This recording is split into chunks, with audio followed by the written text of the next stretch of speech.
மாவட்டம் சோழவந்தான் தொகுதிக்கு உட்பட்ட கருப்பட்டி கிராமத்துல காளியம்மன் கோயில் தெரு இருக்கு. இந்த பகுதியில சுமார் ஒரு 200 குடும்பங்கள் இருக்காங்க. பட்டியலின மக்கள் தான் இருக்காங்க. ஆனா இங்க சரியான முறையான தண்ணி கிடையாது, குடிநீர் வசதி கிடையாது. 2 சிண்டெக்ஸ் இருக்கு. அதுலயும் பூரா புழு எல்லாம் சொல்றாங்க.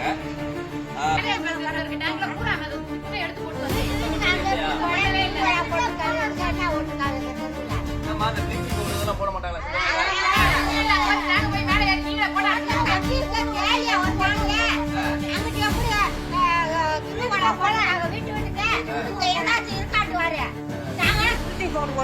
ஒண்ணுமே ஓடாம இருந்தா எப்படி இருக்கும்? அப்புறம் மக்களுக்கு காய்ச்ச வருது, பெட்டுல வர்றாங்க, அட்டிமோஷன் ஆகுறாங்கன்னாக்கா எங்க போகும்?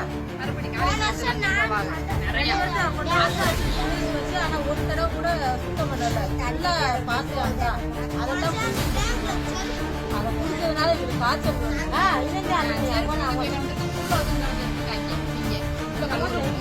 என்னப்பா இருந்துச்சு?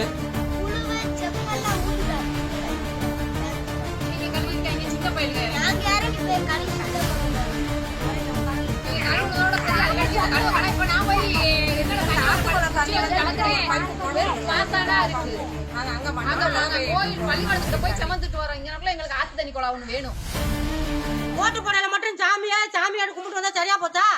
தண்ணி வேணும். ஆத்துல போய் ஸ்கூல்ல போய் தண்ணி எடுத்துட்டு வர நல்ல தண்ணி. ஆனா எங்க தெருவுக்கு நல்ல தண்ணி கிடையவே கிடையாது. வாடிப்பட்டி வட்டார வளர்ச்சி அலுவலர் கவனத்தில் கொண்டு இந்த பகுதி மக்களுக்கு தண்ணி